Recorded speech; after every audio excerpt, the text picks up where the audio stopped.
A graça e a paz do nosso Senhor Jesus Cristo a você, meu amigo, minha amiga, tudo bem? E hoje, dando continuidade ao nosso tema LIMP, essa sigla que se refere aos 5 princípios da nossa Constituição, eles estão lá no artigo 37. Esses princípios se referem aí ao direito administrativo, ao agente público administrativo, tá bom? Então são 5 princípios, nós já tratamos aqui de 2, hoje nós iremos tratar do terceiro princípio, e relacionar esses princípios com a Bíblia. O que a palavra de Deus nos fala sobre esses princípios também? Eles estão inseridos na Bíblia? E é o que nós buscamos aqui responder durante as leituras, né, dos textos bíblicos e dos exemplos que a Bíblia nos mostra. Ok? Só para justificar um pouquinho o atraso na postagem de vídeos, eu tive um problema aqui com o meu celular, questão de memória. Espero em Deus que tenha resolvido essa questão, tá bom? Hoje nós vamos falar do princípio da moralidade. Nós falamos do princípio da legalidade, da impessoalidade e hoje o princípio da moralidade. Esse princípio ele trata sobre a boa ou a má administração do agente público no seu exercício, né? Diferente um pouco do nosso conceito de moral, que é aquilo que é certo e o que é errado. Ok? Então o princípio da moralidade dentro da Constituição ele vai tratar dessa forma. Se o agente público está exercendo uma boa ou uma má condução na questão administrativa, certo? Inclusive até a questão do nepotismo entra nessa questão desse princípio, tá bom? É tratado nesse princípio. E dentro da palavra de Deus, quais são os valores morais que eu posso encontrar na caminhada de Jesus? Enquanto Jesus esteve aqui na terra, caminhando, ensinando no seu ministério, que valores morais eu posso encontrar em Jesus?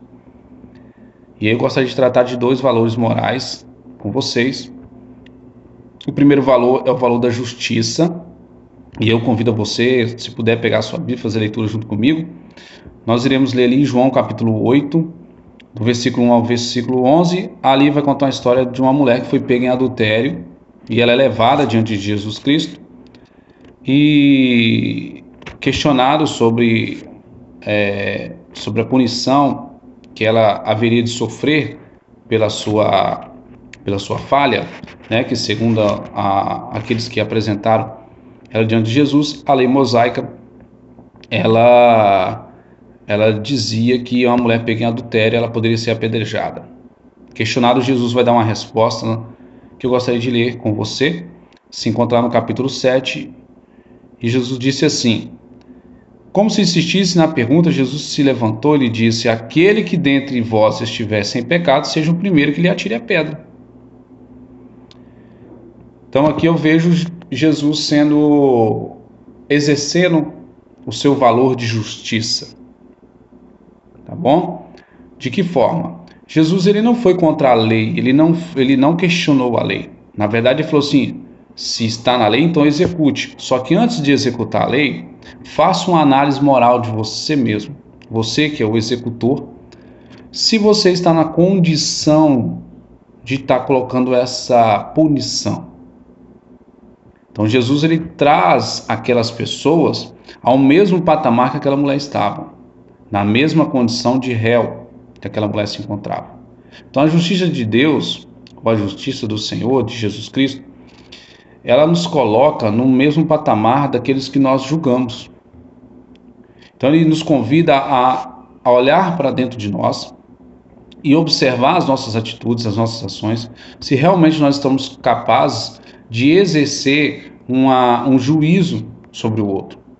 Tanto que o próprio Jesus nos ensina que antes de tirarmos a trave do olho do nosso irmão, nós precisamos tirar a trave dos nossos olhos. Então o valor da justiça de Deus é colocar todos num papel de igualdade. Deus não olha, para Deus não existe um pecadinho, um pecadão. Existe o pecado e ponto. Alguém matou, alguém tirou a vida de outra pessoa. A Bíblia condena isso. Mas a Bíblia também condena a mentira. E para Deus é o mesmo valor. A punição, ela vai acontecer. Ok? Diferente, talvez, da minha interpretação e da sua como valor moral, né? Quando nós não observamos a Bíblia. Porque para mim é mais hediondo alguém que tira a vida de uma outra pessoa do que alguém que mente para o outro. Então olha para você ver que diferença que há, né? O segundo valor moral que eu quero trazer aqui de Jesus é o valor da honra. Jesus, ele, digamos por 3 ou 4 vezes, ele faz menção a algumas pessoas que ele teve a oportunidade de encontrar, e ele honra essas pessoas. E o que é honrar? É dar testemunho sobre elas. Jesus dá um testemunho sobre essas pessoas. O primeiro que eu quero destacar aqui, o texto se encontra lá em Mateus 8, do versículo 5, que é um centurião, que ele vai diante de Jesus interceder por um servo que está doente. E Jesus então fala, eu irei curá-lo, e ele fala que não precisa você ir, basta apenas que você diga uma só palavra para que você seja curado. Então Jesus exclama sobre esse homem, lá no versículo 10 do capítulo 8 de Mateus, diz assim: ouvindo isto, admirou-se Jesus e disse aos que o seguiam, em verdade vos afirmo que nem mesmo em Israel achei fé como esta. Ou seja, então Jesus dá honra àquele homem diante daquelas pessoas pela sua atitude, pelo crer na palavra de Deus, crer na pessoa de Jesus, o tamanho do poder de Jesus, que não precisava dele estar lá presente, mas apenas a palavra que ele emitisse poderia curar o servo dele. Então aqui mostra Jesus honrando esse homem pelo tamanho da sua fé. Outro que Jesus também faz menção é João Batista. Lá no capítulo 11, no mesmo livro de Mateus, Jesus testemunha sobre ele e coloca ele num patamar muito alto, ok? Devido às suas ações, vamos ler o 9. O 8, vamos lá. Sim, que saístes a ver um homem vestido de roupas finas, ora, os que vestem roupas finas assistem nos palácios reais, mas para que saístes? Para ver um profeta? Sim, vos digo, muito mais que um profeta. Este é quem está escrito, eis aí envio diante da tua face um mensageiro, o qual preparará o teu caminho diante de ti. Em verdade vos digo que entre nascido de mulher, ninguém apareceu maior que João Batista, mas o menor no reino dos céus é maior do que ele. Olha para você ver o testemunho que Jesus dá sobre João Batista, sobre ser maior do que um profeta. Pelo trabalho que João Batista fez até a aparição de Jesus. De conversão, de preparar o caminho, de preparar aqueles que iriam receber a Jesus. Amém? E um outro testemunho você encontra lá no Evangelho de João, capítulo 12, vai falar de uma mulher. Melhor, vamos lá em Mateus 26. Mateus 26 vai falar de algo maravilhoso, de uma mulher que teve uma ação que até os dias de hoje, segundo Jesus, seria contada, toda vez seria lembrada essa ação dessa mulher.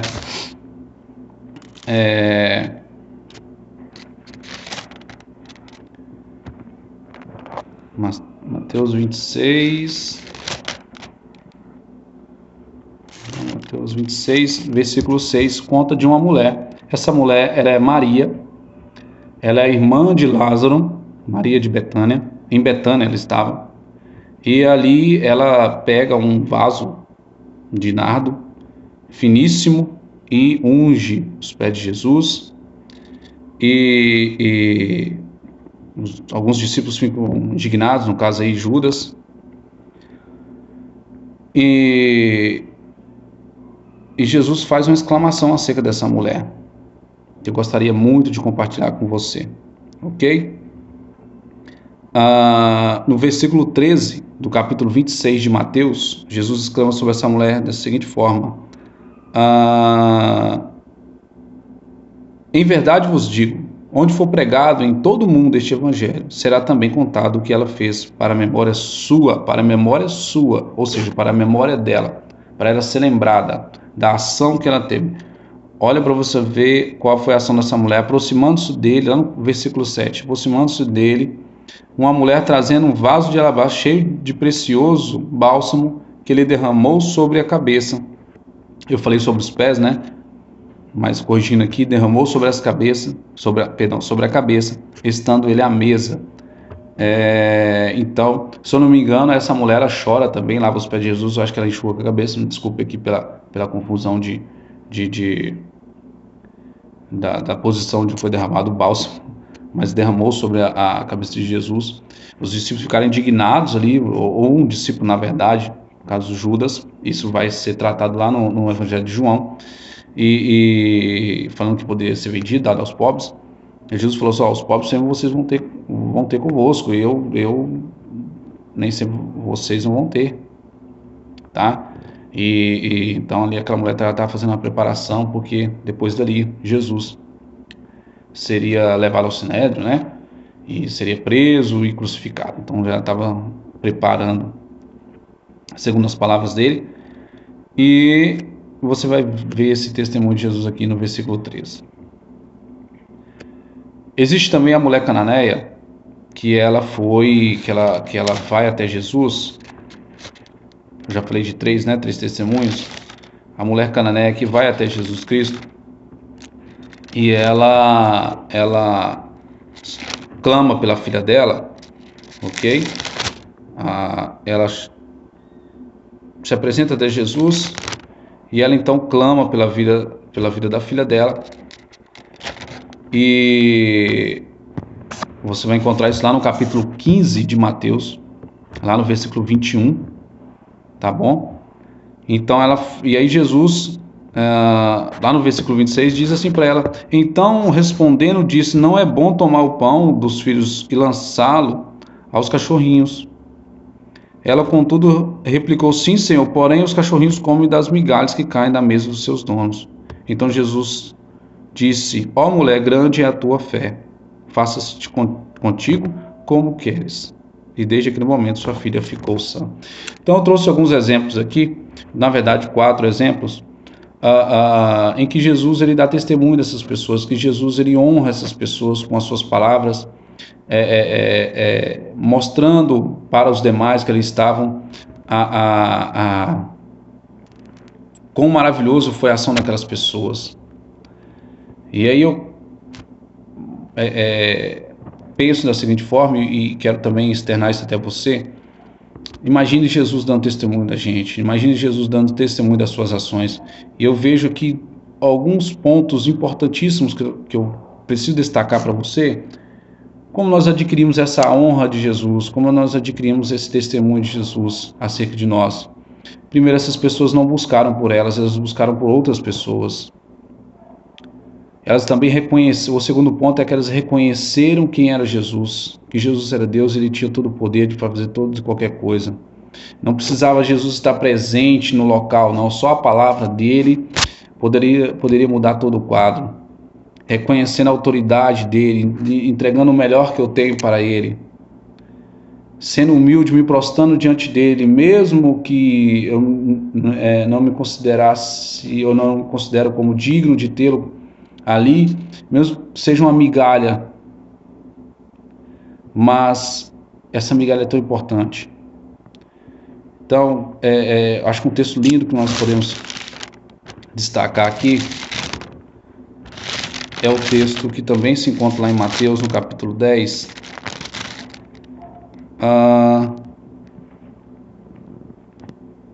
Só um minutinho, se eu não me perdi. Tá bom? Peço desculpas, mas é que o Senhor, ele fala do testemunho, que aquele que confessar ele diante dos homens, ele também os confessaria diante de Deus. Ou seja, ele mesmo daria testemunho daqueles que o confessaram aqui na terra. Então, assim, Jesus, ele tem um amor, né? Agora lembrei do texto, tá, gente? Glória a Deus por isso. Mateus 10, 32. Mateus 10, versos 32. Olha o que diz aqui. Portanto, todo aquele que me confessar diante dos homens, também eu o confessarei diante do meu Pai que estás nos céus. Mas aquele que me negar diante dos homens, também eu negarei diante de meu Pai que estás nos céus. Então, que eu e você nós possamos confessar esse nome de Jesus, mas de confessar de que forma? De que forma, perdão? Honrando a Ele com tudo aquilo que Ele nos ensina. Do nosso proceder como agente público de Cristo esteja cheio de moral, mas essa moral vindo do Senhor. Uma moral de justiça, em que eu também me coloco no lugar do outro, em que eu olho por o outro, não com olhar de condenação, mas com olhar de salvação. E que eu possa dar honra ao Senhor primeiramente, por tudo aquilo que Ele me ensina, tudo aquilo que Ele faz na minha vida. Honra também aqueles que honram você, aqueles que te ensinam, aos seus pais. Honra a tua casa, a sua família. Amém? Então essa é a palavra que o Senhor colocou no meu coração, a trazê-los aqui nesse vídeo, e que o Senhor continue abençoando a sua casa. E eu te aguardo para o próximo vídeo, ok? Fique na paz do Senhor Jesus. Um forte abraço.